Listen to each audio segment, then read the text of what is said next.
Hi guys, this is Tsvetan again, and today I have prepared another Phoenix tutorial, and this time instead of liquids we'll be doing some fire and smoke stuff. And to show you exactly what we'll be doing, here is the final video. And as you can see, we'll be creating a flamethrower, and we'll start off by creating the fire that comes out of our source here. I'll show you how to create these thick clouds here, and then we'll add the smoke and finally quickly render this. So bear with me guys, and let's get started. So I'll start with setting up the scene unit. So I'll go here to the unit setup and make sure that 1 unit equals 1 centimeter, and I'll use centimeters for display units again. Hit OK, and you can see here I have created this box because I want to have a rough idea of how big the flamethrower will be. And I ended up with making this 20 meters long because I searched Google and I found this page here on Japanese flamethrowers that were used in the World War II. And you can see this image here, this breakdown of the flamethrowers at that time. And you can see that at its most it's almost 25 meters long. And this is why I decided to make my box there at 20 meters. So I can go ahead now and start creating the source for my flamethrower. I'll use particle flow as a source, so I'll just press 6 on the keyboard to open up the particle view window, and I'll drag a standard flow here. And first thing I want to change is I want to be able to see 100% of the particles in the viewport, so I'll change this to 100%. And I'll also hide the description here because I don't really need it and I want to be able to see more. And let's see what we have. So if I script here, let me just make the color to something more visible. Okay, and I'll rotate this 90 degrees. Move this back a bit. Okay, and let's see what we have. Okay, so you can see the particles are created for the first 30 frames here, and I want to change this. Let's see, I will end the emission at frame 130, so I have a longer emission here, and I'll leave the amount for now. The position is okay. I want to emit them from the icon here. I'll change the speed because right now they are traveling too slow, and if I play back you can see that they are too slow, so I'll increase this quite a bit. I'll also add some variation. Okay, let's set it to 15, and I want to add some divergence to make it more of a cone shape, but not too much, just a little. Okay, 1 is enough. Okay, so now we have something faster. I'll turn off the rotation because I don't really need it. I'll change the shape here to spheres because Phoenix understands the shape of the particles as a sphere only. And I'll set it to be the display to geometry so that we can see the particles, the spheres. And I want to kill those particles at some point in time because right now they live forever, and if I scrub the timeline here you can see that they don't die. So to do that I will add a delete operator and place it here under the speed, and you can see right now that I don't have any particles, and that's because the delete operator by default is set to kill all particles immediately, and I will change this to by particle age so that now I have some control over this. And the lifespan here is measured in frames, so 60 frames right now is too much, so I'll start decreasing this. And let me just turn the variation to have some better idea. And okay, so I think 15 frames is okay. And now all the particles that are 15 frames old will die immediately, and you can kind of see this here. And I want to add just a little variation, so I'll set this to 2, and now the particles will die anywhere between 15 and 17 frames of age. Okay, so another thing that I want to do is to change the particle size to grow over time, and I'll need a scale operator for that, and I'll place here under the shape, and I want to scale them just a little bit, not too much. And to make them scale continuously, I'll use the relative successive mode.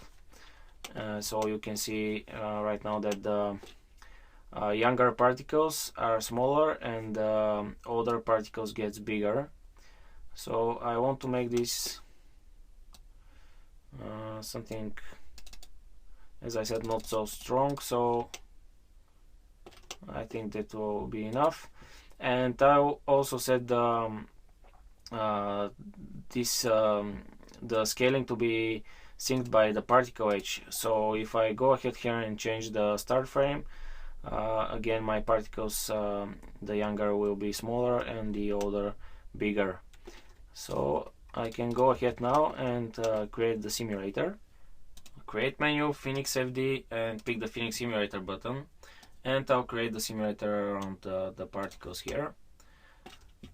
But you can see right now that I have 36 million cells, which is pretty high resolution for the beginning here.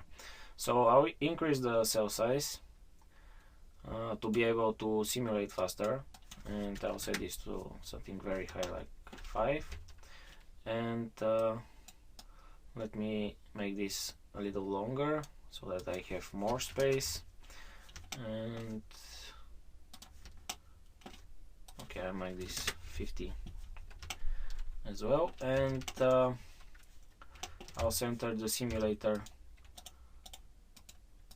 on the y-axis and pull this somewhere where the origin of the source is. Okay, and I will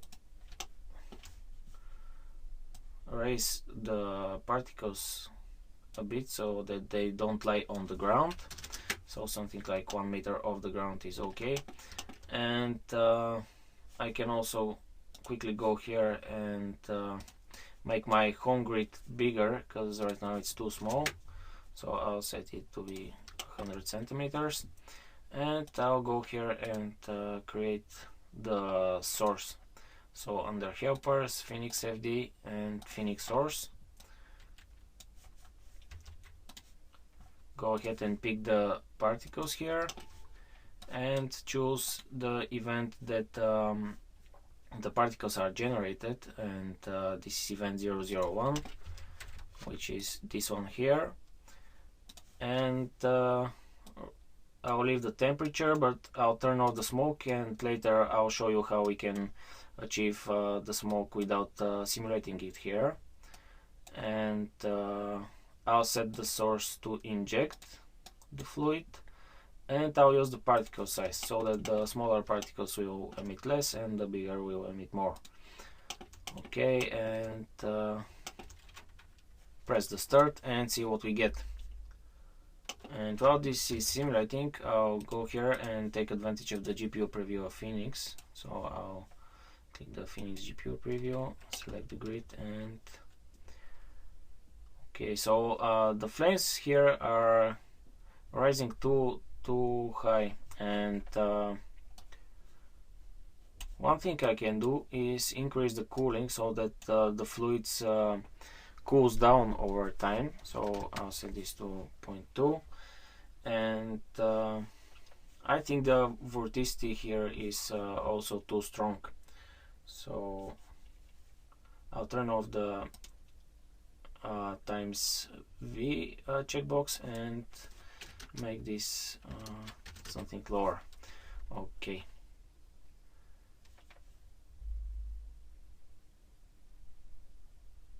and you can see it's not as turbulent as before.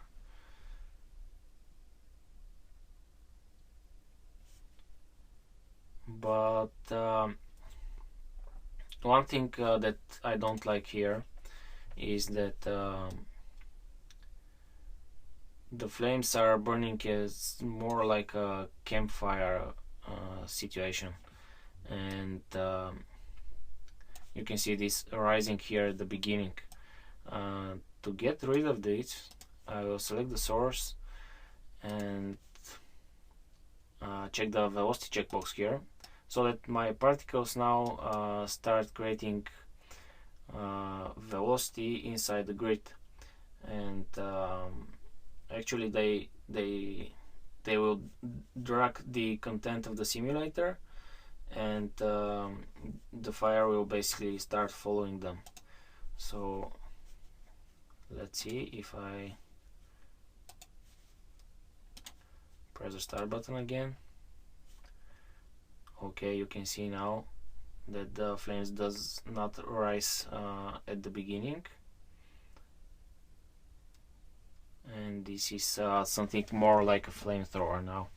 But I think I'll increase the velocity a bit, so that let's say 1.5, and 1.5 here means that each particle will apply 1.5 times more velocity than its actual velocity. And if I pause here and see the difference, you can see how the flames are going this way. Okay, I'll stop this simulation and I'll get back to the source, and I want to animate the discharge. And the reason I want to animate it is, if we take a look at the image that I showed you in the beginning, you can see that the first 2 or 3 meters the fuel is discharged as liquid, and there is no burning here. So if we take a look at my results so far, you can see that the burning starts at the beginning. So as I said, I'll go here and animate the discharge. So I'll press the auto key, and at frame 0 I'll set this to 0, and at frame, let's say 2, I'll keep it 0, and at frame 125 I will make this 80. Okay, and I'll make the keys linear and press the start button again. So you can see at the beginning no burning, and later on it starts burning.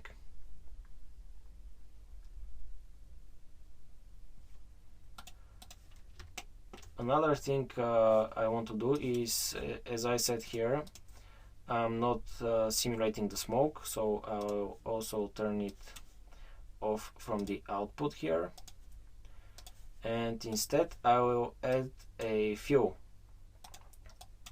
And what the fuel will give me is that nice clouds here. You can see this one and this one here. Another thing it will give me is the smoke. So basically I will emit smoke from the fuel. And to show you, if I select the simulator here and if I check the content window, you can see right now that I have temperature and smoke channels. If I go under here and uncheck the velocity, I've also unchecked the smoke, and under the output window I have also unchecked the smoke. So if I press the start button now, you can see that right now I have only temperature simulating, and that's what to be expected. But if I go here now and enable the fuel, and in the simulator I need to go to the fuel tab and press the enable burning so that the fuel starts burning, you can see that in the content I'll start to see the smoke channel again. So if I press the start, you can see now I have fuel and I also have smoke. So this smoke is generated from the fuel. And the reason that I'm not seeing it here in the preview is that I don't have any lights in the scene. So I'll create just a simple omni light here and I'll add it to the simulator. So going to the preview, under lighting, click the none button and select the light. And you can see now the smoke is visible. And I'll press the start button again to see the effect with the fuel.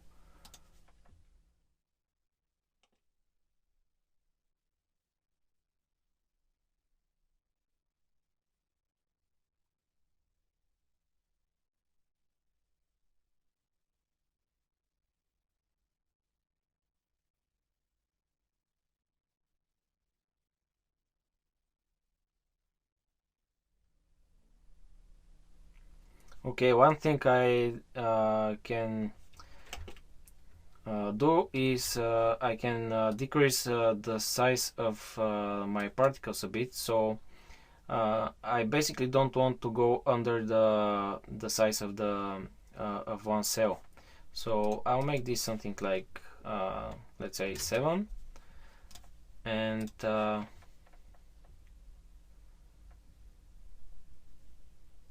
I'll press stop here and let's see what we have. So I have some thicker clouds now, but you can see that it's again too even. So I will go ahead here and animate the fuel, and I'll press the Alt key and start animating the fuel. So at frame 0 I'll set the fuel to 0 as well, and I'll keep it 0 to about frame 5, and then at frame, let's say 20, I'll start increasing it. And one thing that I want to explain here is that when you have a fuel of, let's say in this case 0.7, it means that you have a fuel of 0.7 and the difference up until 1 is covered by oxygen. So if you have, let's say, a fuel amount of 0.2, it means that I have fuel amount of 0.2 and oxygen amount of 0.8. And when you have the fuel set to 1, it means that you only have fuel. So I'll set this back to 0.7, and let's say at frame 35 I will increase it a bit. And another thing with this fuel and oxygen relationship that you have to keep in mind is that by when you decrease the fuel amount here and you basically end up having more oxygen, it means that the fuel will burn faster. So the more the oxygen is, the faster the fuel will burn. So keep in mind this when you are creating fuel. And at frame 70 I'll just zero this out and I'll press the start button and see what we get. Okay, and the sim is done, and you can see it only took 1 minute 46 seconds, so decreasing the resolution really helps us with the simulation times. And I want to preview the result, but instead of going here and scrubbing the timeline, I'll open up the cache folder, and you can see that I have these PNG files here. And what basically Phoenix does is when you enable the GPU preview option, it captures a screenshot of this window on every frame when you press when you're simulating. So I can go ahead now and preview my simulation, and you can see we're starting to get to the final result. I have this nice thick cloud here. I also have a few smaller ones, but I will animate the source now because it's too static, and I will also increase the particle count because you can see it's getting tear apart here. So okay, so let's get started with animating the source, and I'll just select it. Let me just freeze these two guys here so that I don't select them accidentally again. So I'll freeze this selection. Okay, select my particle flow, and I'll just rotate it. So I'll press the auto key, and in frame 0 I will point it downwards. Then at frame 20 I'll make it go a little higher, and at frame 50 I'll make it go down again. At frame 100 I want to have it pointing straight. Okay, and at the end at frame 160 I will make it go down like this. Okay, and if I preview this, you can see now that we have some movement in the source. And right now you can see that when the source is emitting, the particles are going through the ground here, and I don't really want this, so I'll add a deflector, and I'll create it here and add it to my particle flow. So I'll add a collision test, and I will select the deflector. Okay, so let's see what we have. Particles hit the deflector, but they are jumping off too much right now, so I'll decrease the bounce of this to something like 0.1, and I will also add some variation. Okay, and friction as well. Okay,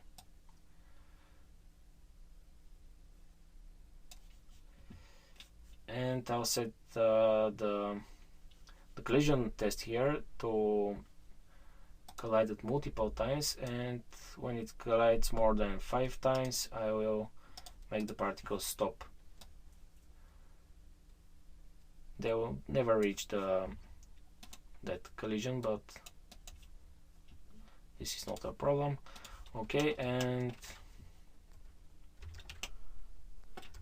let's press the start button again and see the result. And this sim is done. Again, it took only 1 minute 46 seconds, and if we take a look at the preview, you can see we're starting to get closer to the final result. I did, however, forgot to change the particle count, so I'll increase it now, and I will also make the fuel expand more and produce more heat, and I'll change the color of the fire and also the density of the smoke, because right now we have too much smoke here. So let me close this and open up the particle view by pressing the 6 on the keyboard, and I'll increase the amount here. Okay, so close this, and I'll go here to the fuel tab, and you can see that I have the energy, ignition and propagation parameters. So the energy will produce more heat when increased, so I'll increase this to 20, and the ignition is the temperature at which the fuel ignites, and the propagation is responsible for the volume growth. So if I increase this again to 20, my fuel will expand more. Okay, so now I can go to the color and transparency, pick a frame where I have both color and smoke, and you can see that this window here we have fire, smoke, color and smoke density. So we can basically tweak the look of the fire and smoke here. So I'm going to change the smoke density to be based on the temperature, and we get this nice little curve here. So this curve basically represents our temperature, and these 2 points here correspond to the high and the low temperature. So if we take a look at this point here, you can see it has a value of 300, which means 300 degrees in Kelvin, which is somewhere at about 27 degrees in Celsius. So this is basically a normal environment temperature, and with this curve here we are telling Phoenix to show us smoke inside of these temperatures here. So if I decrease the temperature and push it closer to the 0, you can see that I'll start to see more and more smoke, and eventually my container will be filled with smoke. And you can see how much smoke I have now.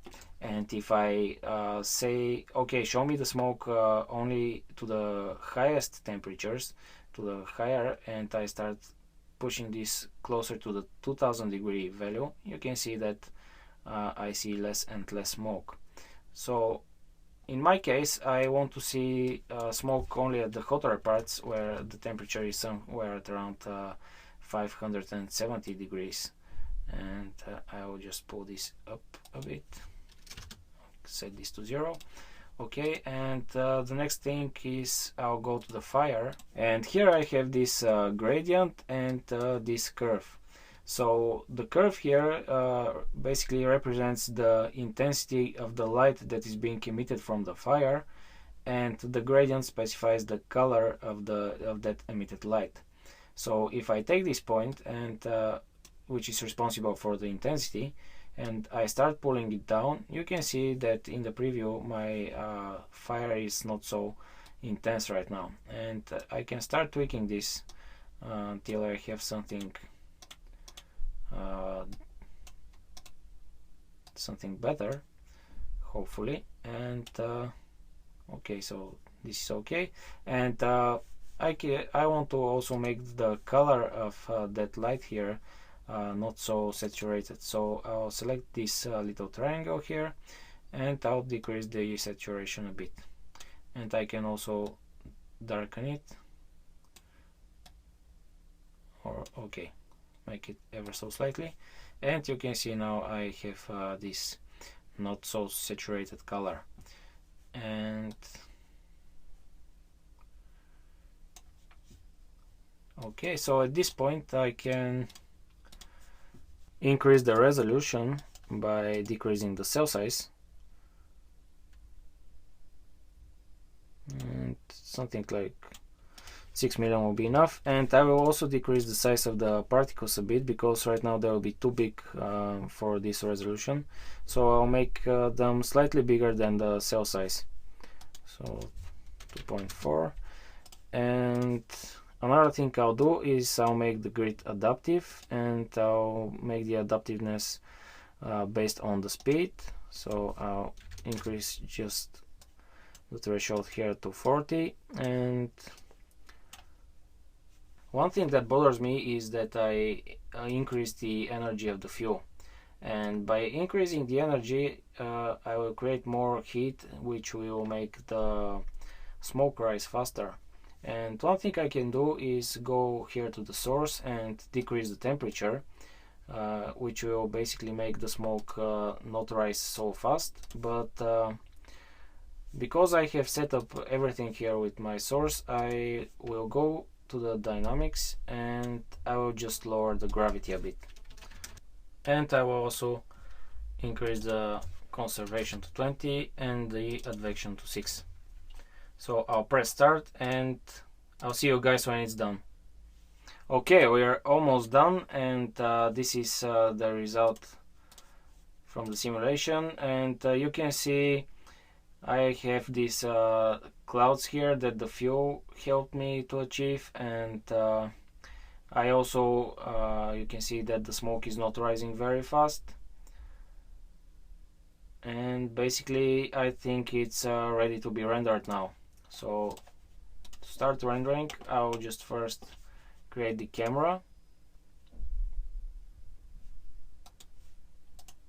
I'm going to the create panel, V-Ray, and V-Ray physical camera. Drag it in the viewport, press Ctrl C to create the camera from the perspective, and I will select this, and I will lock the camera from moving, rotating and scaling.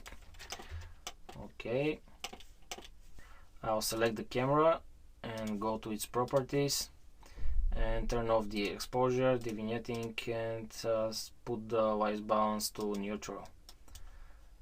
Okay, and now I can create a light. I'll create a target direct, drag it in the viewport,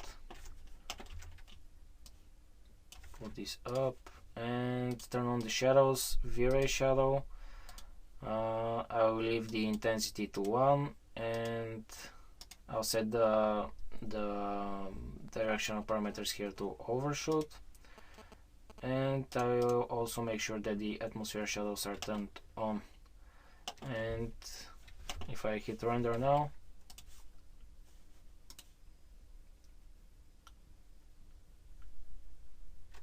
okay, everything is too bright because I have two lights now. So I'll just go ahead and delete the Omni that we used for the previewing, and I will add the direct light to the simulator now. So here under lighting, I'll press the none button and select the direct light. Okay, and let's hit render again.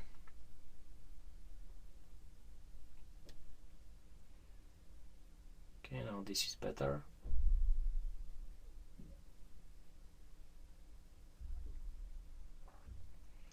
And I will also turn off the particle flow from rendering. So press the 6 on the keyboard, and here under the render, set the type to none and hit OK. And I'll go over here to the colors and transparency under the fire section, and I will enable the light option. And what light option does is it will enable me to illuminate the smoke using the fire. And what happens really is lights are created inside the fire, and I will place those lights once created inside the grid, and basically a light will be created only in cells that have an emissive component, and I will use only 10% of those lights so that I will be able to render this faster. And I'll check the self-illuminate button to see the result.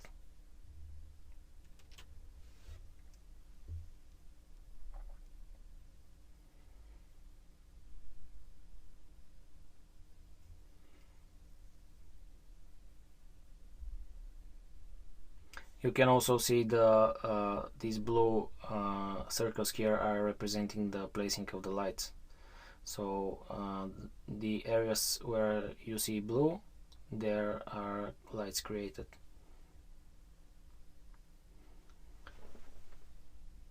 And you can see now my frame is self-illuminated, and you can see the fire illuminates my smoke here.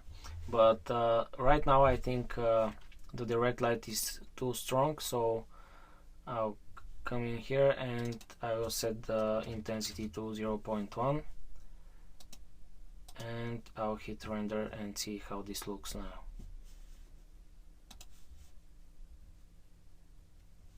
Okay, and here is the rendered image. You can see now the fire nicely illuminates the smoke, and I've rendered this without the light option, so you can compare the results.